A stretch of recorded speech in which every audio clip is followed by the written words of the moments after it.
নমস্কার বন্ধুরা, জ্যোৎস্নার পাকশালায় আপনাদের সকলকে স্বাগত। আশা করি সকলে ভালো আছেন। আজ আমি আপনাদেরকে দেখাবো নিরামিষ চানা পনিরের রেসিপি। আমি সারা রাত কাবলি চানাটাকে ভিজিয়ে রেখেছিলাম, তবে আপনারা 5 থেকে 6 ঘন্টা ভিজিয়ে রাখলেই হবে।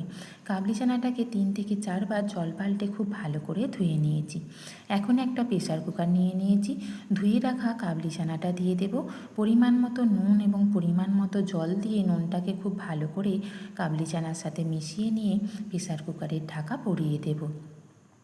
গ্যাসের ফ্লেম মিডিয়ামে রেখে আমি 2টো সিটি দিয়ে দিয়েছি, যাতে কাবলি চানাটা খুব তাড়াতাড়ি সেদ্ধ হয়ে যায়। 500 গ্রাম কাবলি চানার জন্য আমি এখানে 500 গ্রাম ফ্রেশ পনির নিয়ে নিয়েছি। পনিরটাকে এখন আমি ছোট ছোট স্কোয়ার শেপে কেটে নেব।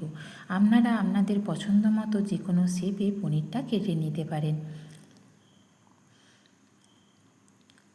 দেখুন, পনিরটাকে আমি কত সুন্দর ছোট ছোট স্কোয়ার শেপে কেটে নিয়েছি। এখন একটা মিক্সার গ্রাইন্ডার জার নিয়ে নিয়েছি। মিক্সিং জারের মধ্যে 1/2 ইঞ্চি আদা ছোট ছোট করে কেটে দেব। একটা গোটা পাকা টমেটো ছোট ছোট করে কেটে দেব। আর 4টে কাঁচা পাকা লঙ্কা আমি দিয়ে দেব। এই আদা, টমেটো এবং কাঁচা লঙ্কার একটা মিহি পেস্ট বানিয়ে নেব। দেখুন, আমার টমেটো, কাঁচা লঙ্কা এবং আদার মিহি পেস্ট বানানো হয়ে গিয়েছে। এখন 10 থেকে 15টা কাজু বাদাম, 4 চামচ পোস্ত মিক্সিং জারের মধ্যে দিয়ে দেব এবং একটা মিহি পেস্ট বানিয়ে নেব। অল্প পরিমাণ জল দিয়ে কাজু বাদাম এবং পোস্তর একটা মিহি পেস্ট বানিয়ে নিয়েছি। প্রেসার কুকারটা ঠান্ডা হতে দিয়েছিলাম। এখন ঢাকা খুলে দেখে নেব কাবলি চানাটা সেদ্ধ হয়েছে কিনা। কাবলি চানাটা আমার কত সুন্দর সেদ্ধ হয়ে গিয়েছে। গ্যাস ওভেন জেলে আমি একটা কড়াই বসিয়ে দিয়েছি। কড়াই গরম হয়ে গেলে পরিমাণ মতো রিফাইন তেল দিয়ে দেব। তেলটা গরম হয়ে গেলে কেটে রাখা পনিরগুলো দিয়ে দেব।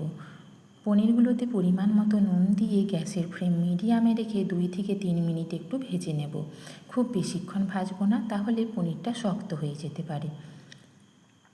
আমার এই রেসিপি ফলো করে বাড়িতে অবশ্যই একবার চানা পনির বানিয়ে খাবেন। যদি রেসিপিটা ভালো লেগে থাকে অবশ্যই কমেন্টে জানাবেন। নতুন নতুন রেসিপি পেতে আমার চ্যানেলটি সাবস্ক্রাইব করার অনুরোধ জানালাম। পাশে থাকা বেল আইকনটি অবশ্যই প্রেস করবেন, যাতে নতুন নতুন রেসিপিগুলি আপনাদের কাছে সবার আগে পৌঁছে যায়। পনিরগুলো আমার ভাজা হয়ে গিয়েছে। এখন একটি পাত্রে নামিয়ে রাখবো।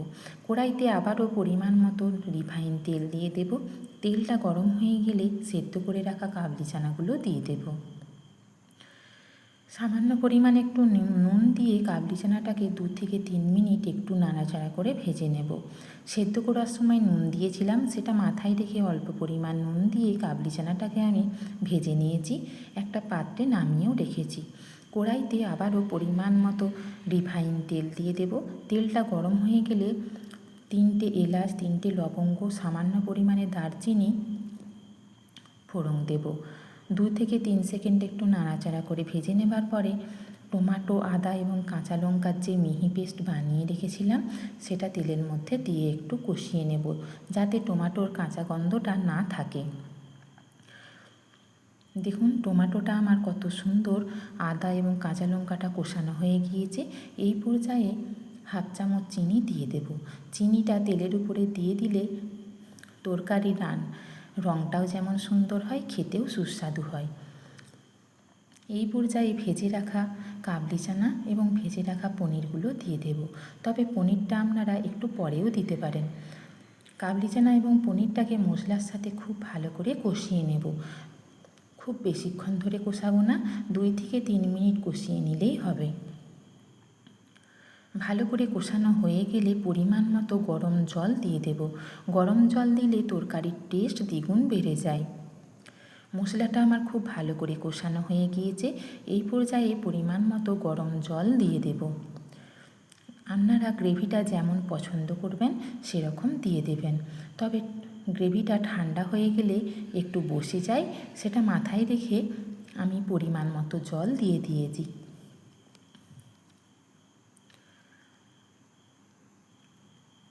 গ্রেভিটা আমার ফুটতে শুরু করে দিয়েছে। এই পর্যায়ে 4 থেকে 5 মিনিট গ্রেভিটা আমি ফুটিয়ে নিয়েছি। 5 মিনিট পর কাজু বাদাম এবং পোস্তটা যে বেটে রেখেছিলাম সেটা দিয়ে দেব।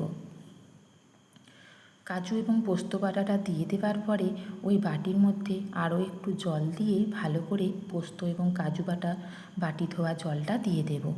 পোস্ত এবং কাজু বাদাম বাটা জলটা দিয়ে দেওয়ার পরে খুব বেশিক্ষণ ফোটাবো না, 2 থেকে 3 মিনিট ফোটানোর পরে সামান্য পরিমাণে একটু লঙ্কার গুঁড়ো দিয়ে দেব। লঙ্কার গুঁড়ো যদি আপনারা পছন্দ না করেন সেক্ষেত্রে কাঁচা লঙ্কাও দিতে পারেন। আর 2 চামচ বাড়িতে তৈরি করে রাখা ঘি দিয়ে দেওয়ার পরে খুব ভালো করে চানা পনিরের সাথে মিশিয়ে নিলেই আমার চানা পনির একদম তৈরি। রুটি, লুচি, পরোটা, ফ্রাইড রাইস, চানা পনির সার্ভ করা যায়। আমার এই রেসিপি দেখার জন্য আপনাদের সকলকে অসংখ্য ধন্যবাদ।